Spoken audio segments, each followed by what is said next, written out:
partir dali eu começo o meu procedimento. Então é fundamental para nós, como já dissemos em outros vídeos, se você não viu ainda, 11 passos para um bom controle inicial com breques autoligados. Se você não viu ainda, dá uma olhadinha no nosso vídeo no canal do YouTube, canal dos Irmãos Cariena, você vai ver um pouquinho sobre esses 11 passos. E lá a gente fala, colhe tudo ao mesmo tempo, ok? Então, caminhando um pouquinho aqui, nós vamos mostrar a primeira dúvida que foi lançada lá no grupo do WhatsApp. A primeira dúvida seria, então, esse é um paciente que nos foi encaminhado, aqui a doutora Ana Paula, lá do Rio de Janeiro, mandou para nós uma dúvida sobre esse paciente. E ela diz o seguinte, observe aqui. Olá, professor Glauber. Gostaria de saber sobre a colagem especificamente no caso abaixo, que é esse caso na tela aqui.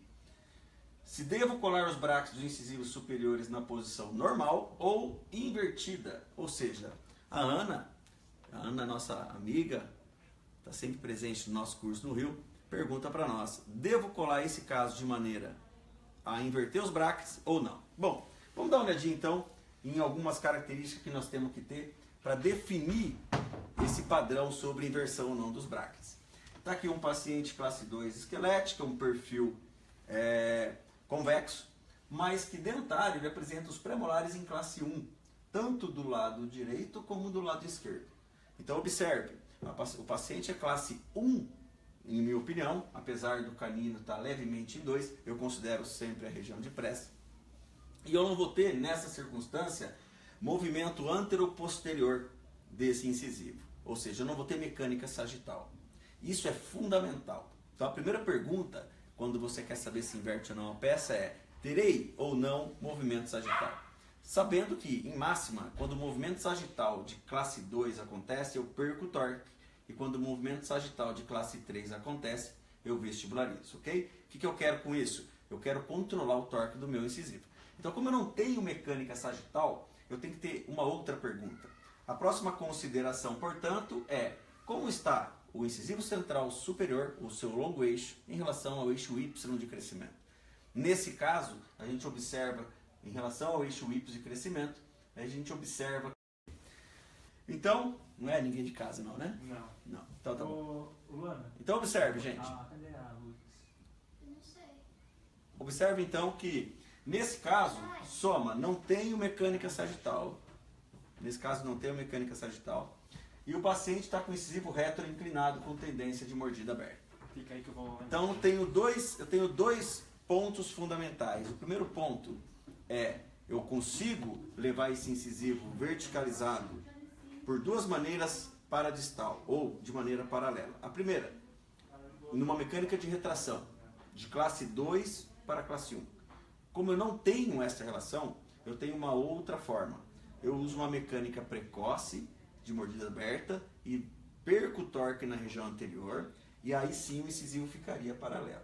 Portanto, como se trata de um caso onde a mecânica propriamente dita, ou seja, a mecânica sagital não existe, a única forma que eu tenho de melhorar o torque é ou inverto a peça, ou eu uso uma mecânica de fio leve com, basicamente, num slot precoce, num slot mais largo. Então são duas maneiras primárias de perder torque. De novo, a primeira maneira primária é quando você muda o slot. Você vira a peça de ponta cabeça, é como se fosse um torque individual.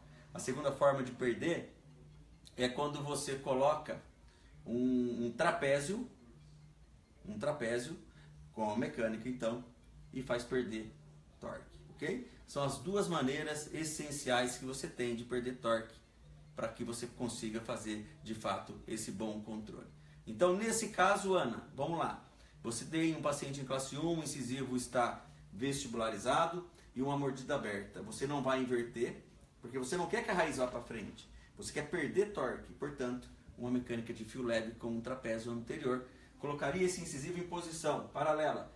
Então a resposta à sua pergunta é não. Você não deve inverter nesse caso em especial. Você deve fazer uma colagem com bracket positivo, porque a mecânica que você vai usar vai perder o torque. Tudo bem? Dúvidas aí, gente? Tudo bem? Há uma questão aí que você consegue definir? Olha a mecânica. A mãe tá chegando, pessoal. É mãe. A mãe comprou o camarote e chegou atrasado. Então, nesse caso, olha só, eu não vou deixar o incisivo numa posição divergente. Eu uso um trapézio, pegando um 4 ou 2x4, que é melhor, né, do que 4x4. Eu vou arrumar um pouquinho aqui. Na verdade, aqui vão ser 2x4. Deixa eu mudar aqui. Aí, agora sim. Pronto. É um trapézio e isso fará você perder torque. Tá aí. Ok? Então, Ana, respondido, Ana? Tudo bem? Vamos dar uma olhadinha aqui, ver se a Ana está presente. Pra gente observar aqui se ela tem aí alguma dúvida.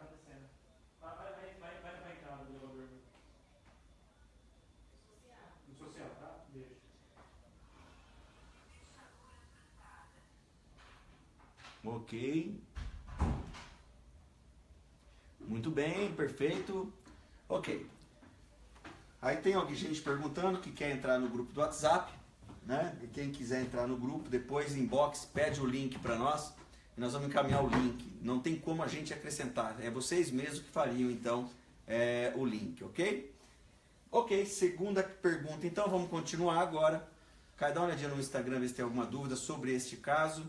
Ver se a Ana participou, ver se está tudo bem. Tá tudo tranquilo, Laura, pode continuar aí. Ok, vamos começar então, vamos ver o outro caso.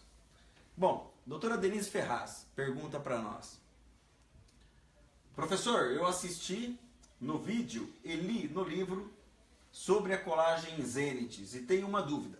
Então, a doutora Denise Ferraz, ela viu nossos vídeos, leu o nosso livro. Obrigado, viu, Denise? Obrigado por prestigiar o nosso trabalho. E ela tem uma dúvida. Eu coloco o posicionador em cima da gengiva ou onde começa o dente na linha gengival? E o canino, no livro, eu entendi que são mais paramesial do que os brackets são colados. Isso procede? Sim, Denise, sim, isso procede. Na colagem do canino especificamente, o lobo central do canino ele é mais mesial, onde está o longo eixo dele. Por isso que essa peça fica colada um pouquinho mais mesial. Isso favorece rotação e controle de torque desse dente. Então, dessa maneira, a primeira pergunta está respondida. E a próxima pergunta, então. O posicionador vai em cima da gengiva? Não vai em cima da gengiva. Não vai em cima da gengiva. A gente coloca... a casa está agitada. Está me tirando a concentração, gente. Desculpa. Eu não coloco em cima da gengiva. Eu coloco sempre... o posicionador na referência Zenith, ok? A referência Zenith, ela é, na verdade, um ponto que está entre a coroa clínica anatômica. Eu separei o material aqui, Denise, para tentar explicar melhor para você isso daí. Vamos dar uma olhadinha aqui, ó.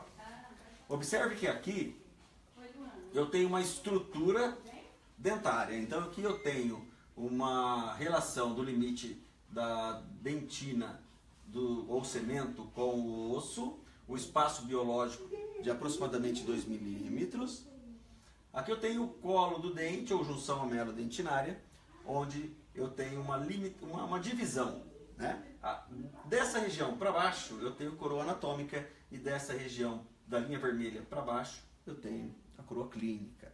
Então observe, onde é que o posicionador tem que ficar, Denise? Aqui, ó, porque a região Zenith é essa região aqui.